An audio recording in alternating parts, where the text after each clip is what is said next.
Y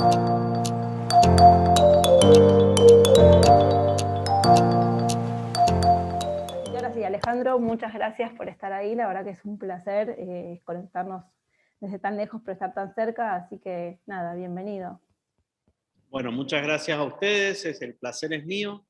Y bueno, aunque sea llegar de esta manera, mientras el bicho no nos permita que nos juntemos como personas civilizadas, nos tendremos que juntar así por Zoom o por teléfonos por un tiempito más. ¿Qué va a hacer? Como te decía, el gusto es mío y bueno, lo que queríamos mostrar o vamos a probar hoy es nuestro vino de tinto negro de Finca La Escuela, en especial el suelo de la arena. Primero quería contarles un poquito cómo surge Tinto Negro. Tinto Negro nace con la idea de mostrar Malbec de distintos terruños de Mendoza. Por eso la línea cuenta con un Malbec inicial de entrada de gama que es de la primera zona. Después sigue con Malbec de Valle de Uco y luego se va especializando dentro del Valle de Uco en distintos vinos. Limestone, que es un Malbec de un suelo súper calcáreo de la zona de los Chacalles. Y después está Finca La Escuela y 1955. Y dentro de Finca La Escuela, primeramente surgió la idea de mostrar microvinificaciones específicas de los distintos suelos que hay dentro de una misma viña, como una cuestión educativa, y luego, bueno, se transformó en una línea de muy bajo volumen, pero una línea comercial en fin. Entonces, les voy a compartir un poquito la presentación, así les puedo explicar mejor, sobre todo, cuestiones relacionadas a los suelos. Si es que lo encuentro. Si no tengo, acá lo tengo. Si no tenemos backup, no te preocupes. No te hagas problema que acá aparece. Tinto Negro La Escuela. Esto que ustedes ven acá es la finca de la escuela. Y la escuela es la que está aquí. Aquí está la escuela, que es una escuela rural que cumplió 100 años. La escuela, nosotros tenemos una ayuda permanente hacia la escuela.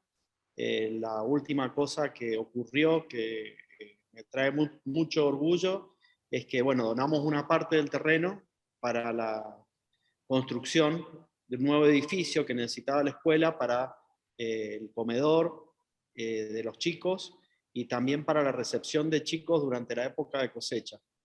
Eso es un trabajo de la recepción de chicos en época de cosecha que yo lo vine haciendo con Catena hace muchos años y que comenzó en una de las fincas de Catena allá por el año 2000.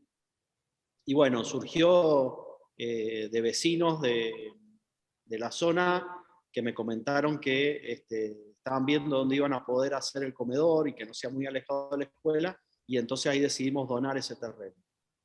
Y ocurrió algo maravilloso, que es que se formó un consorcio, Consorcio Paraje Altamira, que está incluido con todas las bodegas que a ustedes se les ocurra que hay en Altamira, se unieron a ese consorcio, además de agricultores, fruticultores, todos para ayudarle a la municipalidad a construir este comedor y este salón que se inauguró ahora con el inicio de clases.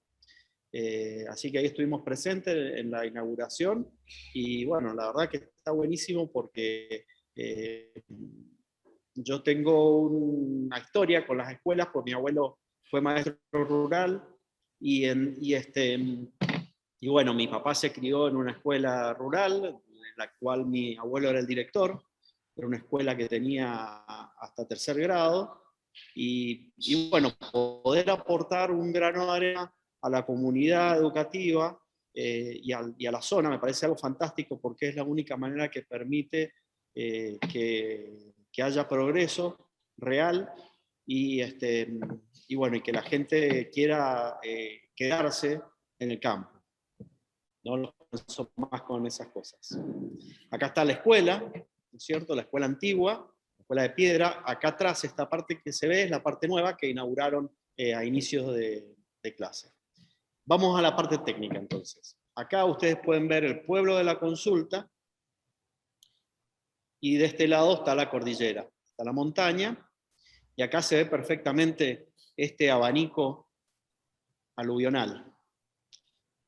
Y la zona de Altamira, que es toda esta que se ve marcada en blanco, ¿sí? Lo que es importante entender es que en algún momento el río Tunuyán, que ahora el cauce viene por acá y sigue por acá, en su momento el cauce del río Tunuyán era toda la zona de Altamira.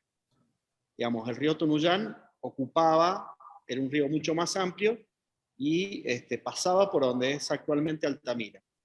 En algún momento ocurre de que el río toma la dirección que tiene actualmente, y por lo tanto queda todo el subsuelo de lo que es actualmente Altamira, era un fondo de río.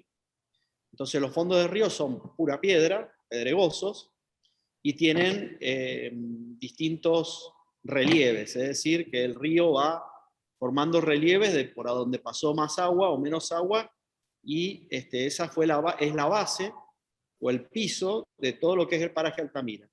Y luego ese paraje Altamira se fue rellenando con estos aluviones que ustedes ven acá. Para recordar un poquito el tema aluvional, cuando hay un aluvión, es agua que arrastra mucho material. Por una cuestión de peso, el material más grueso, es decir, la roca, las piedras, van a depositarse en esta zona, y la parte más fina se va a ir depositando en las partes más bajas. Entonces, al estar esto muy cerquita del cono aluvional, no tenemos, por ejemplo, suelos con arcilla en Altamira. La arcilla ya la vamos a encontrar en la parte baja de la Consulta, ¿sí? O en lo que sería, digamos, bien abajo de la Consulta, ya llegando a las Guayquerías. Ahí encontramos arcilla. En esta zona lo que vamos a encontrar son suelos que son muy heterogéneos, por eso que yo estaba comentando, de que en poquita distancia tenemos, o habían suelos que eran diferentes, o sea, había un relieve que se fue rellenando con tierra, y eso hace que los suelos tengan mucha heterogeneidad o mucha variabilidad en muy poquita distancia. Y en el caso particular de todas estas propiedades que yo estoy marcando acá, este rectángulo de acá, ese rectángulo tradicionalmente ha tenido riego por el río Tunuyán, o sea, es una zona irrigada por el río. Todo lo que ustedes ven verde de este lado se riegan a través de pozos. ¿Cuál es la gran diferencia? Que la zona que se cultivó con riego tradicional recibía el aporte del agua del río Tunuyán, que es de color marrón, o sea que está cargada de sedimentos. Entonces también existe una formación de suelos que tiene que ver con el trabajo del hombre, con el riego. Cuando uno riega y recibe el agua que viene con velocidad, pasa lo mismo que pasa acá. Es decir, el agua se frena a la velocidad, y el momento en que la velocidad del agua se frena, empieza a depositar sedimentos en el mismo terreno.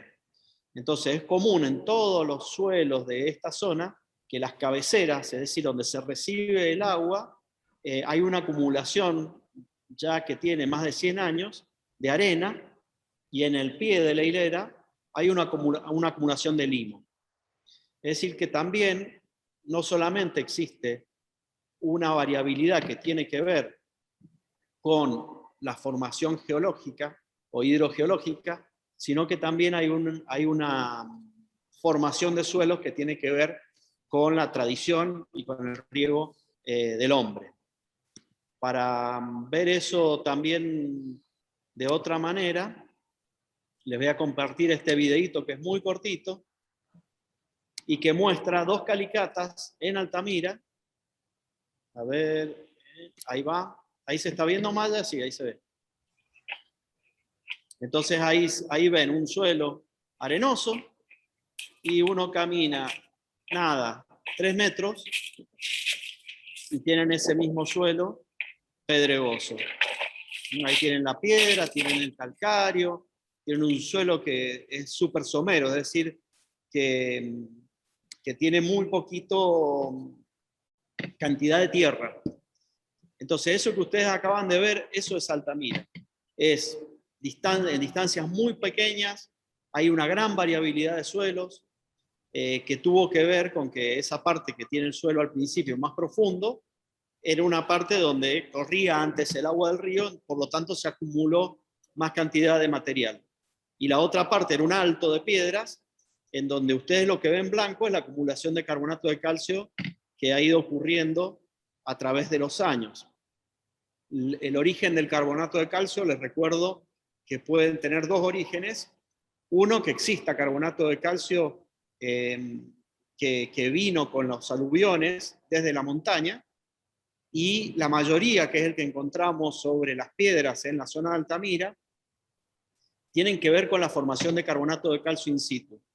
La formación de carbonato de calcio in situ se produce porque nuestros suelos y el agua del riego del río Tunuyán son ricos en yeso, en sulfato de calcio. El yeso, cuando está en el agua, reacciona con el dióxido de carbono proveniente de múltiples cosas. El dióxido de carbono viene de la respiración de las raíces de las plantas, de la viña, de las malezas, y también de la actividad de los microorganismos. Es decir, que cuando hay cualquier tipo de bacteria trabajando ahí, o hongos que están trabajando en la tierra, que están viviendo en la tierra, producen dióxido de carbono. El dióxido de carbono, en solución del riego, o de agua, o de lluvia, forma ácido carbónico que reacciona con el yeso y forma el carbonato de calcio, el cual es insoluble, totalmente insoluble. Entonces, como toda cosa insoluble, donde encuentra un lugar físico para frenarse, o sea, si nosotros ponemos una piedra dentro de un vaso de agua, se va a frenar al final del vaso.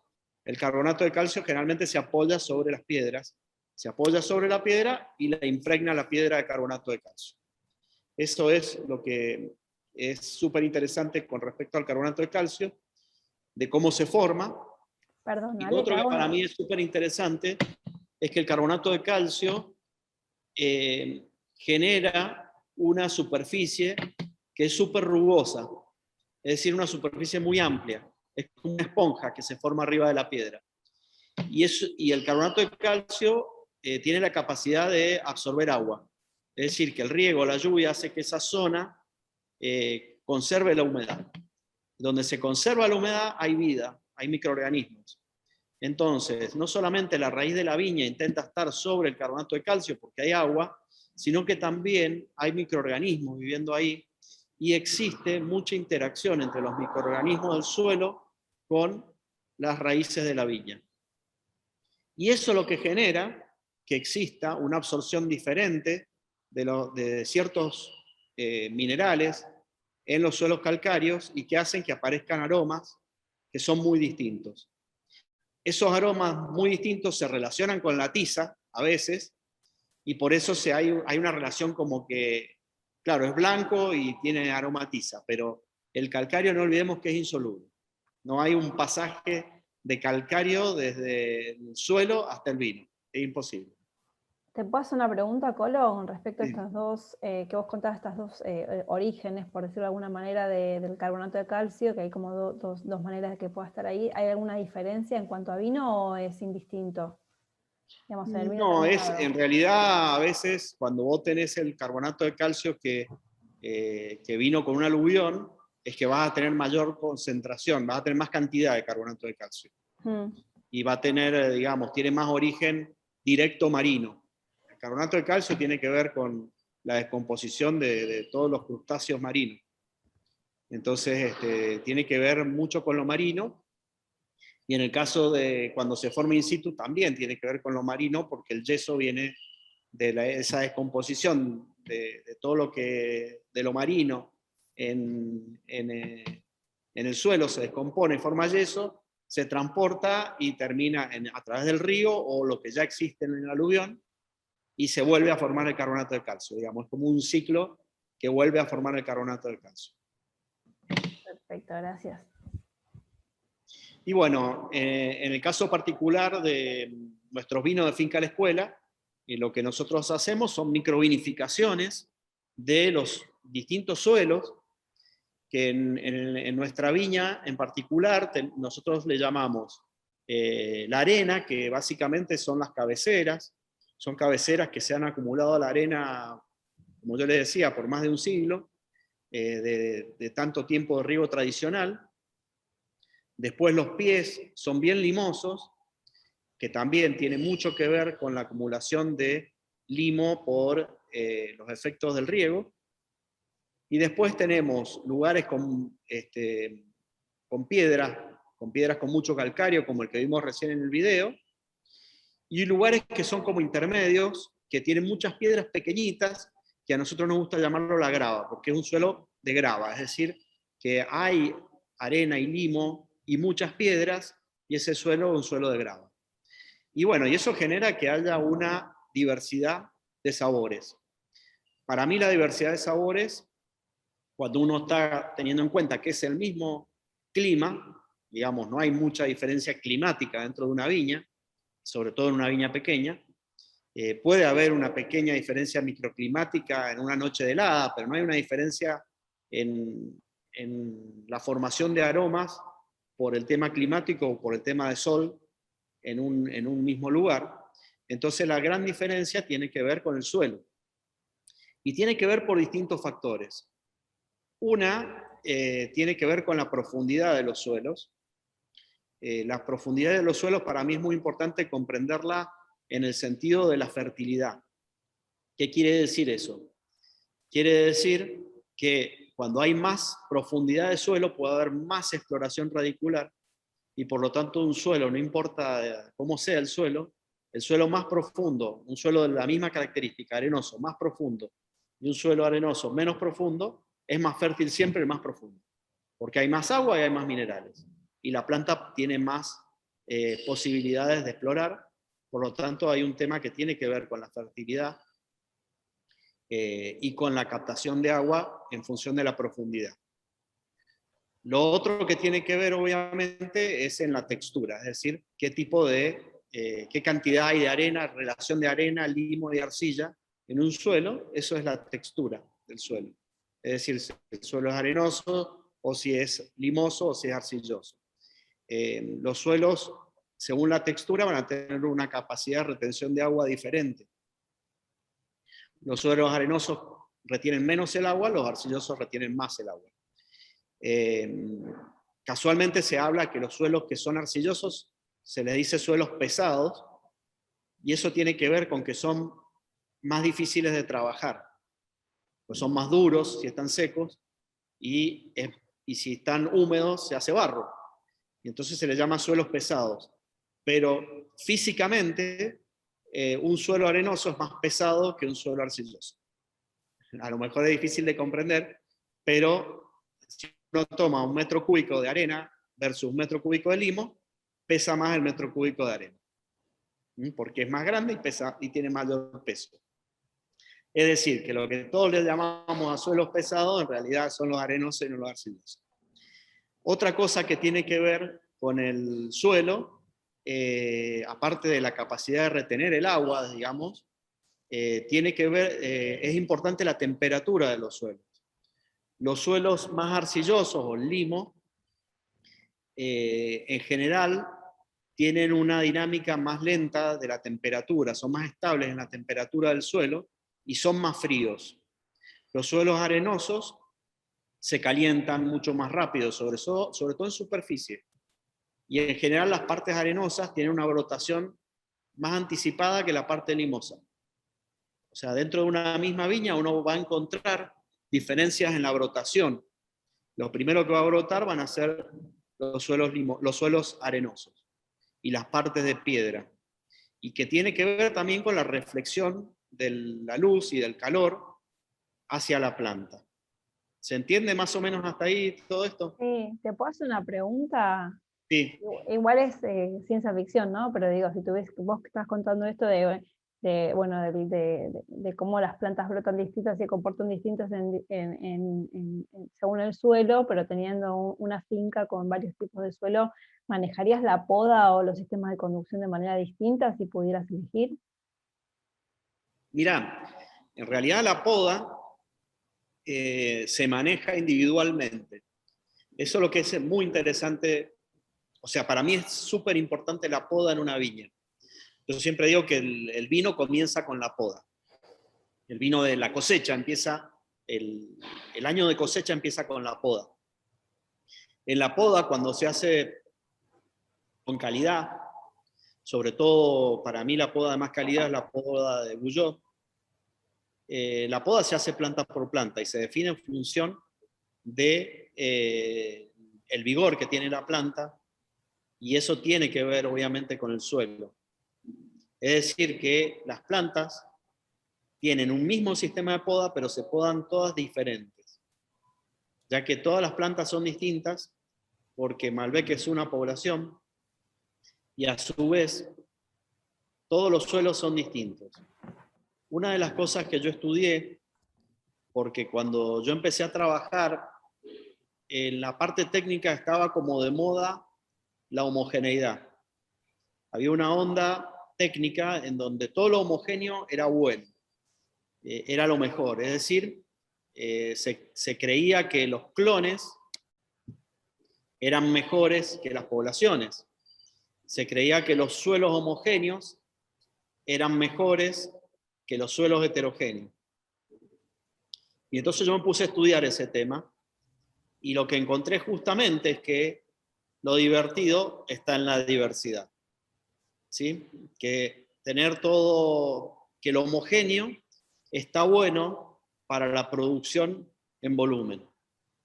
Es decir, cuando hay que producir vinos a grandes escalas para abastecer, no sé, un supermercado, para abastecer una marca de mucho volumen, ahí hay que pensar la viticultura de otra manera, y la enología. Y hay que pensarla más industrialmente. Entonces ahí sí es importante de que tengamos clones, de que tengamos suelos en lo posible más homogéneos, ¿sí? Y que después en la vinificación sigamos protocolos bastante estrictos de cómo vinificar. No sé si se entiende. Sí, y tenés algo, o sea, y ya que tenés súper estudiado el tema de los suelos dentro de la misma finca, yo sé que me decís que podás Guyot y que a nivel planta le prestás cada atención a cada una de las plantas, pero ¿tenés alguna Exacto. técnica distinta en decir, bueno, en el sector más arenoso utilizo así, en el sector más arcilloso asá, o no Tiene que ver necesariamente? con la observación anual, porque también uno cuando antes de hacer la poda también define en la viña la aplicación de enmiendas orgánicas, es decir, de guano. Porque también ocurre que después de una temporada uno encuentra plantas que tienen más fuerza y plantas que tienen menos fuerza, que tienen que ver con la producción que tuvieron y tienen que ver con el suelo, que puede haber perdido nutrición o que esté falto de materia orgánica, que es común en Mendoza, porque estamos en un desierto. Entonces tiene que ir acompañada, cuando hay plantas de, digamos, de poco vigor, o una mancha de poco vigor, tiene que ir acompañada de una poda, dejándole menos yemas para que produzca menos uva ese año y se recupere la parte vegetativa, y al mismo tiempo acompañarla en esta enmienda orgánica que hay que hacerla en el invierno, previo a la brotación. Entonces esto es básicamente lo que los podadores que toda su vida han podado y que saben podar en Guyot, es lo que tienen en la práctica, y lo único que hay que hacer es indicarles que esa idea y el seguimiento que le hacemos tiene que ver con eso, de que no se tiene que perder esa idea, de que no se podan todas las plantas iguales y se podan en función de el vigor que tuvieron el año pasado. Entonces vos generalmente una planta que le faltaba fuerza, le dejás menos yemas este año. El año que viene se va a recuperar y le podés dejar más yemas. Pero al mismo tiempo tenés que enguanar, porque si no esa planta que un año le dejaste menos yemas, va a recuperar fuerza, vos decís, están bien, le voy a volver a dejar más yemas, y al ciclo siguiente va a volver a bajar el vigor porque no tiene suficiente fertilidad, no tiene suficiente materia orgánica. ¿Se entiende?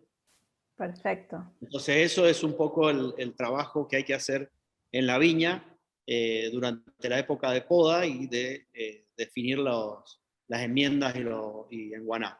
Que ya eso también uno lo va previendo en la temporada, cuando uno ve que hay alguna mancha o alguna parte del viñedo que se está quedando más pobre, uno ya va previendo de que esa parte va a haber que ayudarla con materia orgánica.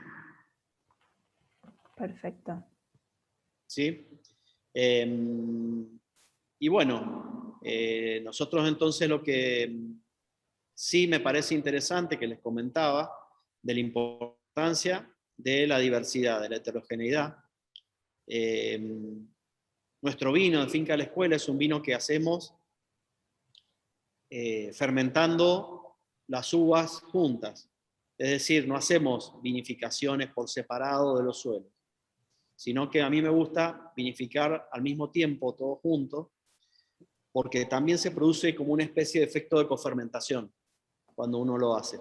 Por más que es la misma variedad, existe un efecto de cofermentación, donde en una población todas las uvas van a tener distintos balances de acidez, distintos balances de azúcar.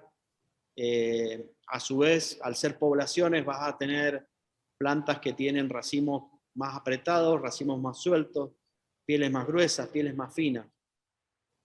Y está bueno vinificar eso en conjunto para hacer el vino de Finca La Escuela. Los vinos de los suelos, de la serie de los suelos, sí, lo que yo hago es seleccionar dentro de la viña, no solamente cualquier suelo arenoso, sino el suelo arenoso. Es decir, yo busco como una especie de caricatura. Busco la parte más arenosa de la viña para microvinificarla por separado.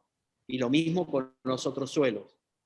Porque siempre hay lugares que son intermedios entre arenoso y grava, o entre arenoso y pedregoso.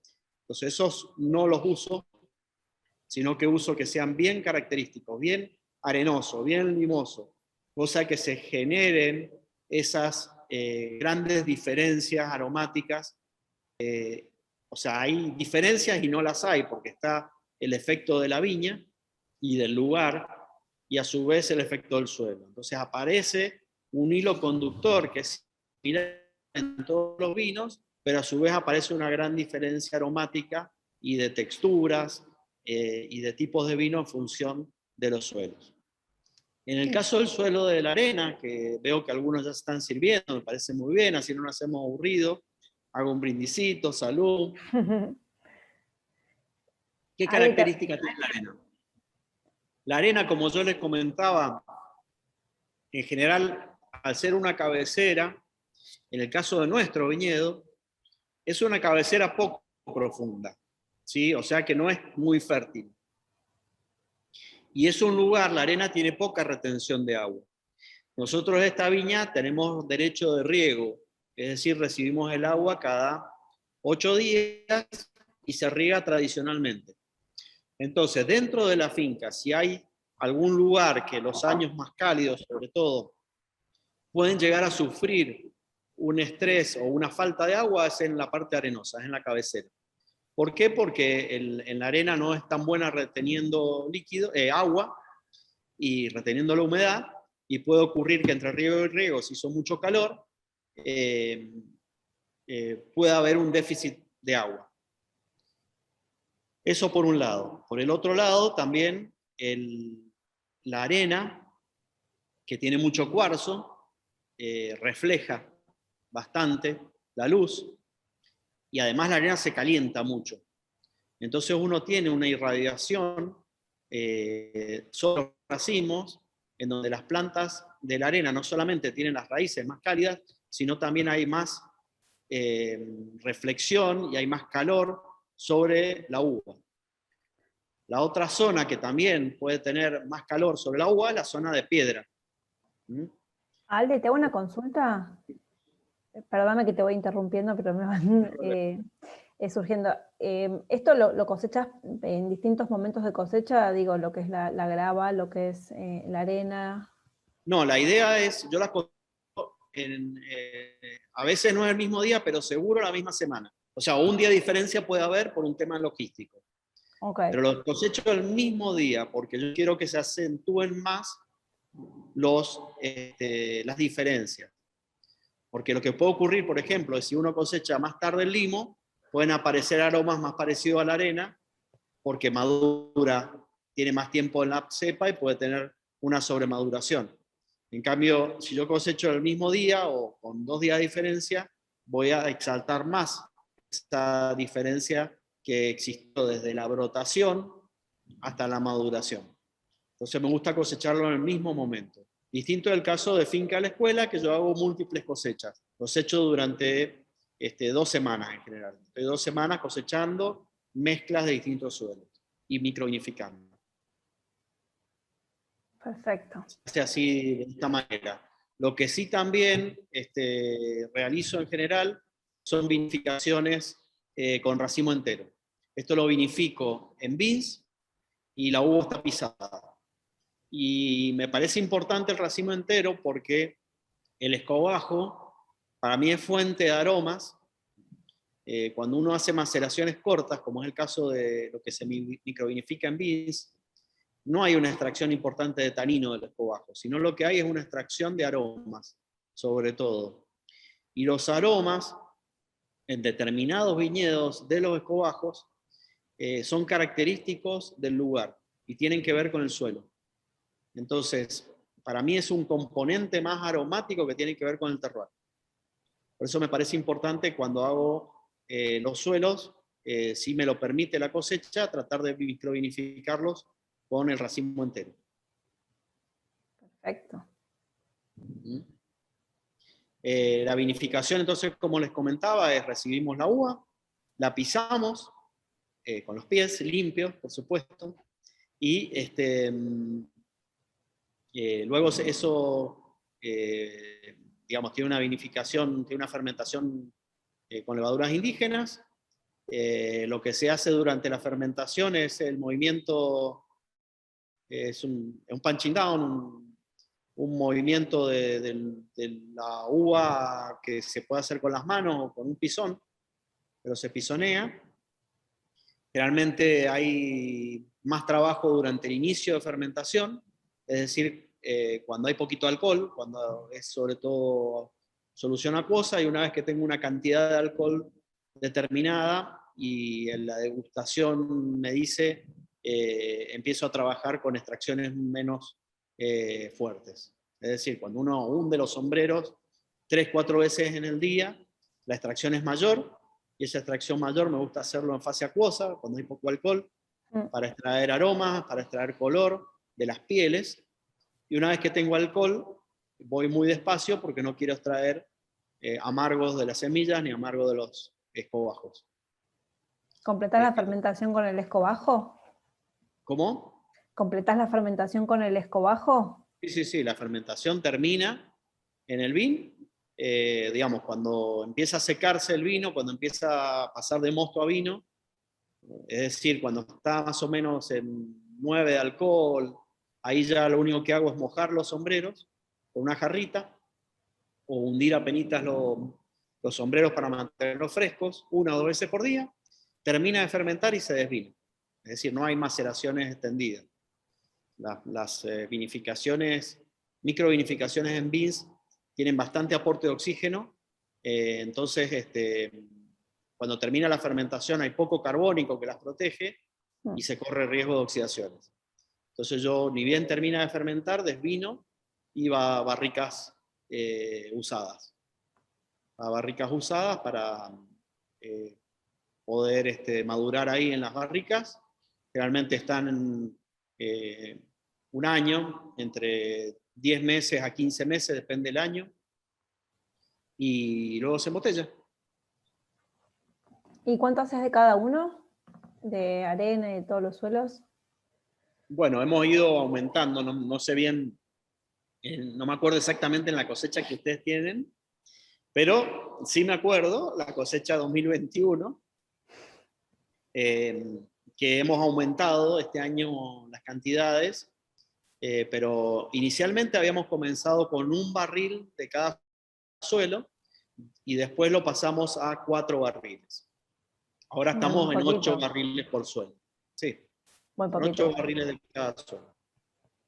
muy poquito. Si tuvieses que definir los perfiles de cada uno de los suelos, el protocolo de Sí, elaboración es el mismo. sí, no hay un protocolo, pero Bueno, se elabora más o menos de la misma manera como te comenté.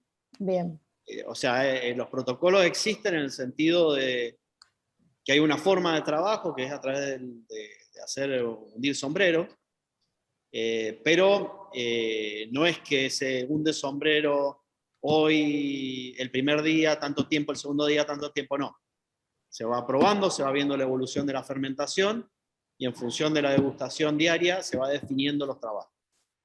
perfecto. O sea, hay una idea de lo que se hace, pero no hay un protocolo estricto en ninguno de nuestros vinos de alta calidad. Un Lo que traje a es medida. importante para mí, que existan protocolos estrictos, sí, es cuando se embotellan los vinos. Ahí es donde hay que tener protocolos estrictos de muchas cosas, porque ahí es donde se pueden producir grandes variabilidades en las botellas y grandes problemas a futuro en el vino embotellado. Bien. Y si tuvieses que definir esto de los suelos, de decir, bueno, la arena lo caracterizo de esta manera o busco La arena, como les esto. comentaba, es la zona en donde, digamos, a mí me gusta trabajar la uva, el viñedo, de una manera tradicional. ¿Qué quiere decir tradicional? Porque es un poco ambiguo. Como la trabajaban los viticultores tradicionalmente, hace muchos años. Es decir, el productor, el viticultor, tenía una forma de trabajar la viña en donde el estrés hídrico era algo que no existía. Es algo que apareció a fines de los 90 y el cual es una manera de sobremadurar, de concentrar, de tener alcohol y de tener vinos más power. Cuando la mayoría de nuestros vinos, todos nuestros vinos, nosotros queremos mostrar la importancia del terruño, porque esa es la manera de que el vino sea interesante, que sea distinto, que sean distintos cada línea de vino sea diferente de la otra, porque eso es la gran diversidad que tenemos en Mendoza y en Argentina en general. Tenemos una diversidad de suelos y de terruños muy interesante y que vale la pena mostrarlo. Entonces, toda práctica que estandarice, como es un estrés hídrico, que para mí estandariza porque lo que hace es perder aromas frescos, perder aromas, digamos, más frescos de fruta y también herbales, y se gana en sabores que son más parecidos, no importa de dónde venga. Entonces a mí me gusta manejar la viña en ese sentido tradicionalmente, que no haya estrés hídrico. Es decir, que la uva se mantenga turgente hasta cosecha y evitar la deshidratación de los granos, que no haya granos, que no haya pasa de uva, que no haya ni siquiera granos como dicen los norteamericanos de la pelota de golf, que se ve arrugadito. Eso es síntoma de estrés hídrico. Y no es que esté en contra de vinos diferentes, sino que nosotros tenemos un estilo de vino que buscamos que sean frescos y que expresen el terruño. Entonces, para hacer esos vinos, tenemos que mantener la viña fresca, con buena irrigación, con uvas turgentes. Esto va a generar vinos que van a expresar mejor el suelo, que van a conservar la acidez natural, que no van a perder frescura y que van a tener menos alcohol, obviamente. Van a tener un balance diferente. ¿Qué pasa? Que en la arena, naturalmente, es una zona donde puede haber estrés hídrico.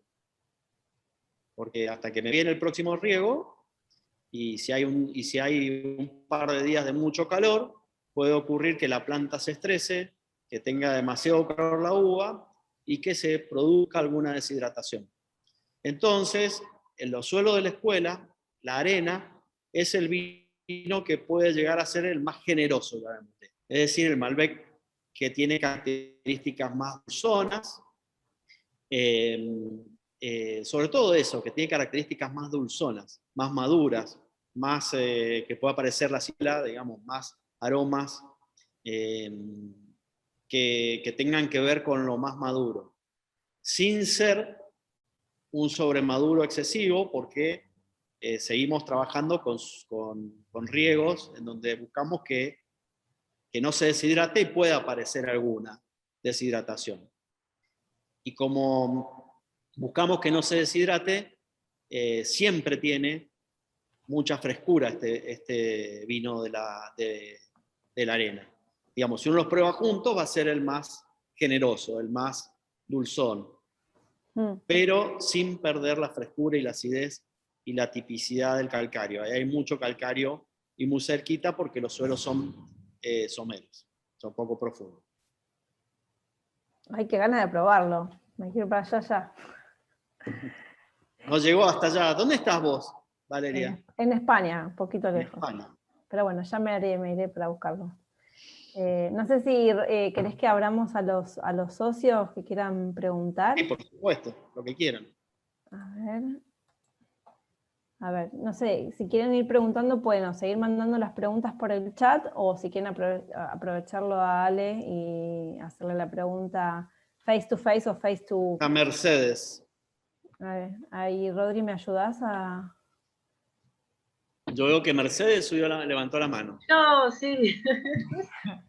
¿Me escuchan bien? Perfecto. Gracias a la asociación y a vos, Alejandro. Qué placer. Soy muy fan tuya, lo quiero decir, así como si fueras rockstar, por todo esto que hablas de diversidad y todo. Y tenía como dos cosas a partir de todo lo que estabas hablando, de lo que no tenía ni idea, y me encantaba si podés profundizar un poco. Una es más igual una curiosidad, que tendría que ver que me llama mucho la atención, teniendo un socio americano, el estilo de vinos que hacen, que para saber un poco de dónde es él y cómo llegaron, eso sería más chusmeta, medio más para entender el estilo, y pues generalmente los vinos americanos los tengo más relacionados con vinos por ahí más grandotes y menos de este tipo que considero a veces más elegantes, yo. Y lo otro que te quería consultar más técnico tiene que ver con cuáles son los tipos de aromas que aporta por ahí el escobajo. Si también depende un poco de la zona, porque hablabas de que muchas veces aporta dependiendo del lugar en el que está, y a la hora de prensar, si también lo dejás, porque justamente decís que no extraes tanino, pero sí extraes aroma. Sí. Así bueno, te contesto primero lo del escobajo. Efectivamente, el escobajo es un arma de doble filo, es decir, no se puede poner escobajo de cualquier viñedo. Tienen que ser viñedos de gran calidad los que podés fermentar con escobajo. Porque si no son viñedos de gran calidad, te van a aportar defectos. Los viñedos de calidad van a tener aromas que tienen que ver muchas veces, depende del lugar lo que dan. Por ejemplo, en la escuela, los escobajos aportan sobre todo mucha especia, pimienta. Generalmente, la mayoría de los años se siente una pimienta gris que vos la sentís cuando descobajás una uva o lees el escobajo, se siente el aroma a pimienta. Eso es muy característico de Finca La Escuela. Por ejemplo, el viñedo de Uspallata, en el escobajo generalmente te aporta mucho la pimienta rosa, el aguaribay. En muchos vinos que yo he probado que se trabajan con escobajos de España, ya que está Valeria en España, yo encuentro que las garnachas de zonas altas fermentadas con escobajos o los mismos uvas, digamos, no criollas, pero sí los listán, que se fermentan con escobajos, por ahí aparecen aromas que tienen que ver con ciertas cosas minerales o sanguinolentas. Y varían muchísimo de viñedo en viñedo. Los viñedos, por ejemplo, del norte, en Cachi, en Jujuy, el escobajo yo le siento que aportan aromas que tienen que ver como a tabaco, como a habano, digamos, como aromas así más de tabaco, como un habano. Entonces sí, para mí el escobajo tiene aromas y que tienen que ver con la expresión del terruño. Y tu primer pregunta es tal cual vos lo decís, es decir, el estilo de vinos americanos en general son vinos mucho más power, y básicamente lo que ocurrió es que en el mundo del vino hay que entender que existen distintos mercados. Un poco lo estuve comentando recién. Y cada mercado tiene su forma de vinificar y su forma de entenderlo para que sea exitoso el vino en ese mercado. Nosotros cuando comenzamos nuestros proyectos, siempre pensamos nuestro principal mercado en los restaurantes y en pequeñas vinotecas. Entonces, los primeros que estaban reclamando vinos que no sean power y madera y que no sean todos iguales, eran los sommeliers. O sea, eran los sommeliers de restaurantes, de vinotecas, que nos pedían vinos que sean distintos, que expresen los lugares. Y cuando nosotros comenzamos con esa idea. Y eso es algo que lo tenía grabado en mi cabeza desde siempre, desde que estudié en Francia, que bueno, me tocó hacer vinos diferentes, mucha influencia al principio americana, en donde había que hacer vinos, llamémosle estilo internacional, se le llamaba en ese momento, a principios de los 90, y un estilo internacional era que no sean los vinos oxidados que se hacían antes, sino vinos que tuvieran color, mucho alcohol, mucha madera.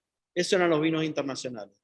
Y tenían los vinos, era lo mismo que sea de Australia, de Estados Unidos, de zonas nuevas de España, o viejas de España con estilos nuevos, o de Italia o de Francia. Es todo lo mismo. Es decir, vinos maduros con madera y alcohol. Y el cambio entonces tuvo que ver con eso, con los sommeliers que reclamaban para su restaurante vinos que mariden con la comida, que no tapen la comida. Y sin duda los vinos que tienen menos alcohol, que tienen más expresiones aromáticas que tienen que ver con los terruños, van a acompañar, en mi forma de ver, van a ser gastronómicos. Así es lo simple. Tenemos a Ivana. Ahora, Rodri, ¿me ayudas, porfa?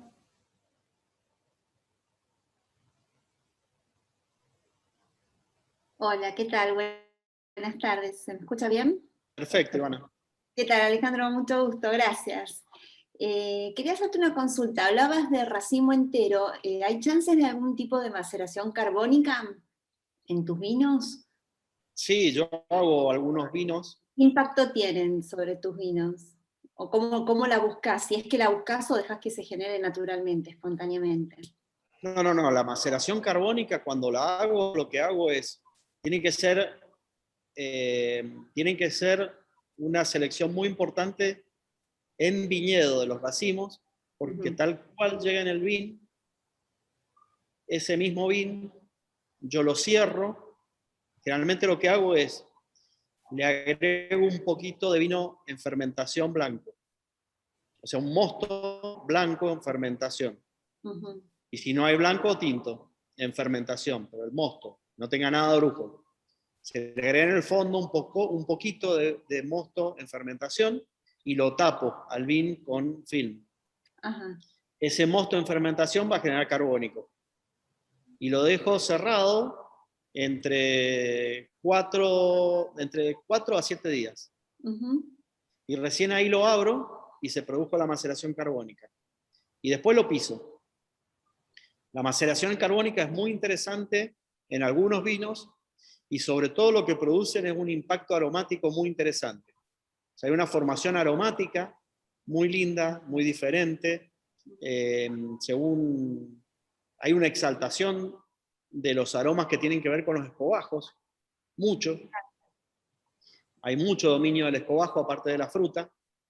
Y pero digamos, por el momento, ya este año cambió, porque tengo unas novedades más ya.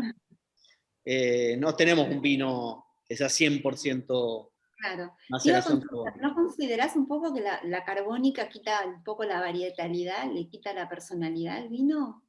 No, hay una gran diferencia en la maceración carbónica, en las variedades y en los lugares. Lo que sí genera como un perfil que es distinto. Claro. Entonces, por eso a veces me parece interesante que usarlo como un componente de un corte, Claro. para dar más complejidad aromática. Otra vez volver a la diversidad. Una de las formas de ganar calidad para mí es tener mucha diversidad, por eso las microvinificaciones que me gusta hacer.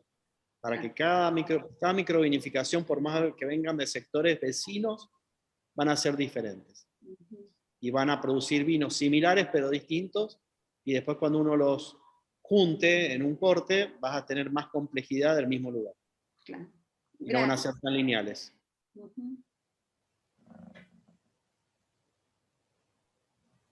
Pero sí estoy de acuerdo que te va a dar, que puede dar mucha cuestión lineal la maceración carbónica. Digamos, industrialmente la maceración carbónica, industrialmente la desarrollaron en Beaujolais, para hacer los vinos del Beaujolais Nouveau, que lo desarrolló mi profesor Flancy en Francia. ¿Y por qué le pones mosto si es que hay de blancas y no de tintas? Por un tema de que no tienen que ir ollejos, porque Okay. ahí se puede producir algún ataque bacteriano, alguna picadura acética. Entonces, Okay. bueno, si se va a usar mosto de tinto, tiene que ser, el mosto tiene que estar bien filtradito, no filtrado, sino con un tamiz para que no pasen cuestiones sólidas. Y en el blanco no tenés sólido, claro, seguro, porque lo has prensado. Pero nada más que por eso, y en realidad el volumen es mínimo y lo que estamos buscando, lo que busco es la formación natural de dióxido de carbono. No agregar de un tubo carbónico, sino que se forme el carbónico y se vaya generando lentamente ese carbónico y que eso genere una saturación importante de carbónico dentro del vino. Qué bien. No sé si alguna otra persona quiere hacer alguna pregunta a Ale.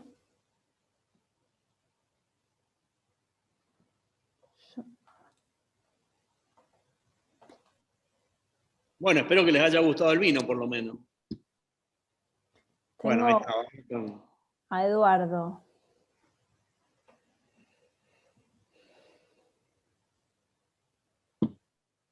Ahí está Eduardo, ahí está, ahí podés hablar, Eduardo. Ahora sí. Buenas tardes, un gusto, Alejandro, y gracias a la asociación por la invitación. Estoy probando el vino tuyo, y si bien veo que tiene 14,4 de alcohol, no se percibe tan alcohólico en boca. Eso, así es. ¿Cómo lo manejas a esa parte? Se ve un vino muy fino, muy delicado. Bueno, justamente lo que estábamos hablando antes, cuando vos, digamos, a veces no tiene solamente que ver con la cantidad de alcohol, sino con el balance del vino. Al tener el viñedo un trabajo que tiene que ver con evitar la deshidratación, naturalmente son viñas que tienen muy buen balance de acidez. Entonces, por más de que vos tenés más maduración o más alcohol, tenés muy buen balance de acidez, tenés buena acidez. Eso te da mucha frescura. Y también tiene que ver con la manera de vinificar. Yo no busco exceso de extracción. Busco que haya frescura, que sean vinos elegantes para beber y que sean gastronómicos. Y eso tiene que ver con la manera que uno extrae, o sea, los trabajos que uno hace durante fermentación. Las extracciones son fuertes cuando hay poquito alcohol, es decir, en medio acuoso, y son súper suaves una vez que ya el alcohol se formó. Para mí es muy importante en todos los vinos la parte de texturas de taninos. y creo que a veces hay una confusión en concentración con nivel de taninos. Para mí los vinos tienen que tener buena cantidad de taninos, pero tienen que ser taninos de gran calidad. Los taninos de gran calidad en general están en las pieles, sobre todo el Malbec, y no en las semillas, ni en los escobajos. Entonces, en los escobajos pueden tener taninos muy buenos. Por eso para mí es importante que no hayan maceraciones, no hacer maceraciones muy largas y no hacer extracciones en medio alcohólico, porque es ahí donde vos extraes los taninos que son más difíciles y que tienen mala textura y que generan y que son agresivos en el paladar. Entonces todo ese balance del tanino, la acidez y el alcohol es súper importante para que vos sientas el vino súper fluido y que te invite a que termines la botella. Para mí eso es fundamental, no tomar vino, y para mí el vino no tiene que ser que te impresione muchísimo, sino que el vino, cuando te distrajiste, te tomaste la botella. Sí, bien. Te puedo hacer la última pregunta de mi parte. ¿Qué antigüedad tienen los viñedos? Bueno, estos viñedos son jóvenes, porque los planté yo soy joven. Pero son viñedos que tienen 20 años, ahora tienen 18 años. Gracias, Che. Es nada. Rodri está más allá. Maya tiene una pregunta. No, tengo algo que sumar. Quería decir, ¿me escuchan? Sí, ¿no? Sí. Perfecto. Quería decir que no sé si hay algunos de los que están presentes que no habían probado algún vino de Alejandro, pero con la pregunta que decía del tema bueno, que le había visto el nivel de alcohol en la etiqueta, pero que no lo sentía. Una de las cosas, yo, bueno, que tengo muchos años ya probando los vinos de Ale año a año, y una de las cosas que rescato y que creo que para mí es como, de alguna manera, como una firma del Colo, es el balance en todos los vinos, porque cuando tú pruebas los vinos de él, siempre lo que encuentras es que no hay demasiado de algo. Nunca encuentras que hay o demasiado tanino, o demasiado alcohol, o demasiada acidez. Y entonces encuentras esa cosa de equilibrio y balance que hace que, bueno, que los vinos normalmente sean muy fluidos de tomar, como dice Ale. Y nada, o sea, quería como sumar eso porque es algo que para mí es como un hilo conductor de todos los vinos del Colo. Y lo otro, Ale, era que antes de terminar, quería, ahora que el señor preguntó sobre el tema de los años de la finca, estaría bueno que hablaras de la densidad de plantación de esa finca y de cómo llegaste a decidir cuál fue la densidad de plantar en esa densidad, que eso es algo chévere de explicar. Bueno, sí, los viñedos, digamos, yo cuando empecé a trabajar, había como una dicotomía en las densidades de plantación en la industria. Por un lado, Cate quería plantar en alta densidad, en lo cual yo estaba muy de acuerdo. La densidad tradicional de plantación de los viñedos en Mendoza, los viñedos viejos de Malbec, se plantaban a 1,80 m por 1 metro. Y en ese momento, a inicio de los 90, había una moda australiana de un agrónomo famoso que era Richard Smart, de un investigador, en donde estaba proponiendo sistemas de conducción nuevos que había inventado él, y que se plantaban en muy baja densidad, es decir, pocas plantas por hectárea. La planta, ahí de vuelta volvemos a que tenía que ver con el mercado. Es decir, esos sistemas de baja densidad, de alta productividad, tienen que ver con la producción de vinos en volumen para lugares que se venden vinos en volumen. Cuando uno quiere hacer vinos de alta calidad, tiene que plantar una viña pensando para las próximas generaciones. Es decir, uno planta un viñedo y las mejores cosechas las van a recibir quien se haga cargo de esa viña de acá a 30, 40 años. Y la densidad de plantación, es decir, que haya muchas plantas por hectárea, para mí es muy importante relacionado con la calidad a través del tiempo, con que se preserve la calidad a través del tiempo y con que la viña empiece a producir calidad de una manera anticipada, es decir, cuando es más joven. ¿Por qué? Cuando hay alta densidad, se consigue rápidamente que el sistema radicular invada todo el suelo y que exista mucha competencia entre planta y planta.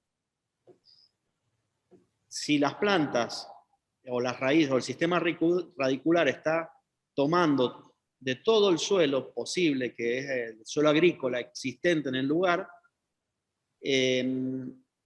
más de eso no va a tomar y va a haber la mayor expresión del viñedo. Y cuando hay competencia entre plantas, ¿eso qué genera? Genera que cada planta no puede producir mucho, tiene que producir poquito. Pero al haber muchas plantas por hectárea, uno consigue una producción correcta por hectárea y una producción que va a ser estable año a año.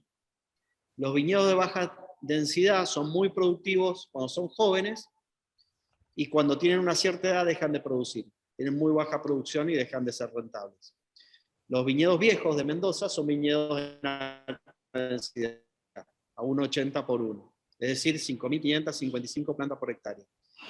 Y se mantienen estables en la producción todos los años. Esta viña yo la planté a 1,80 por 80, que eso da aproximadamente unos 7.000 plantas por hectárea. Y la idea es, otra vez, poder conseguir que haya competencia entre plantas cuando la viña era joven y por lo tanto la viña entre en un equilibrio productivo cuando es joven. Es decir, empieza a producir de una manera estable, que generalmente es 1 kilo por planta, a 7.000 plantas son 7.000 kilos por hectárea, cuando la planta es joven. Y esa producción se mantiene estable en el tiempo. Hay que tratar de mantenerla estable en el tiempo, por muchos años. Súper. No sé si hay alguna mano más levantada. Sí, yo creo que ahí Mercedes quería preguntar otra vez más. Ahí va. No sé, Eduardo y Maya, si la quieren bajar, así no le damos la palabra. Y Mercedes Rodríguez. Perdón, aprovecho un poco una repregunta de Eduardo, de lo que consultaba él. Hablaste de la extracción como la extracción fuerte al comienzo, digamos, de la fermentación y la extracción suave. Pero hablaste también de punch down, ¿no? Que por ahí, por lo menos, estoy más acostumbrada a pensar en el punch down para un pinot noir, como una uva, y de golpe decir que esa es la extracción fuerte, preguntarte un poco si eso es la extracción fuerte, o bueno, ¿cómo manejás lo de la extracción, en realidad? Claro, básicamente, digamos, el punch down es un sistema de extracción que se usa mucho en la Borgoña y en el Ródano norte. Es decir, dos variedades muy distintas, el Pinot y el Syrah. Lo que pasa es que ustedes tienen la imagen a lo mejor más del Pinot que del Syrah. Pero tradicionalmente el Ródano norte y el Ródano sur se trabaja con pillage, con punch down. Y estos punch down no es que se hacen todos los días un punching down, no. Cuando estás en inicio de fermentación, se trabaja fuerte.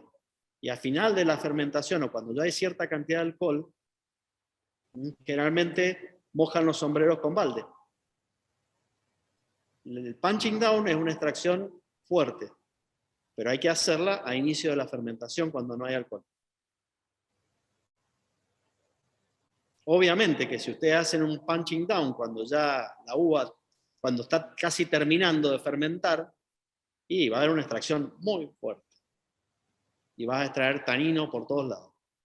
Porque el alcohol extrae. muchas veces hemos usado nosotros una solución alcohólica para limpiar algo, porque es una de las maneras de sacar manchas el alcohol. Solvente. Entonces lo mismo pasa con la extracción de taninos, sobre todo. Taninos más astringentes son solubles en alcohol. Camilo.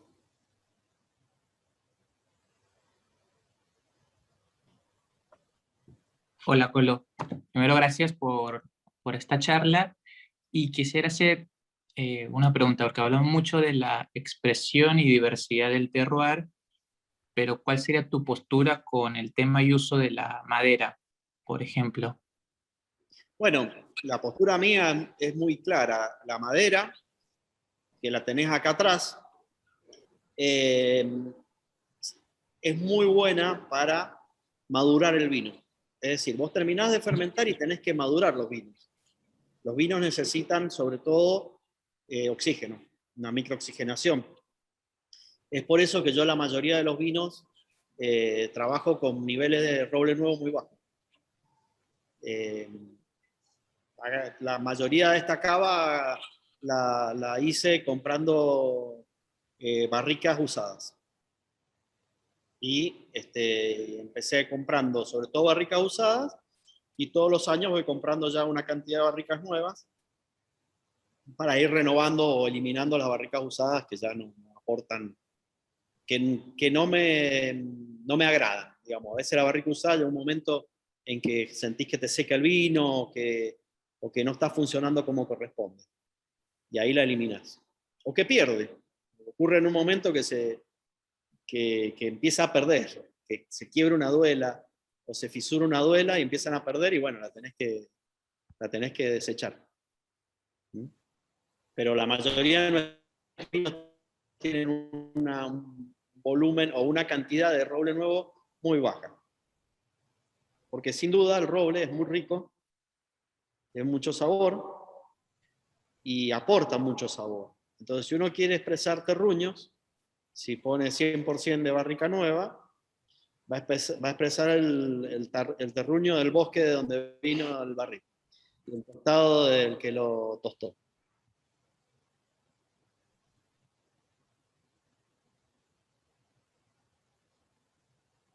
A ver si hay alguna otra pregunta o no. Andrea, bueno, espero no haber sido muy aburrido. Una más, perdón.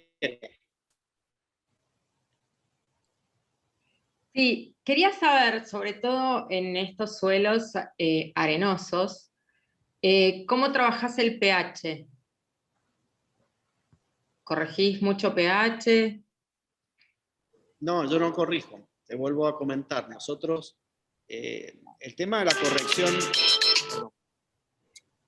la corrección de acidez tiene mucho que ver con el estrés hídrico. El estrés hídrico genera una deshidratación, y después de hacer el estrés hídrico, cuando uno riega, tiene una absorción muy fuerte de sales. Y entonces va a tener una distribución, va a tener un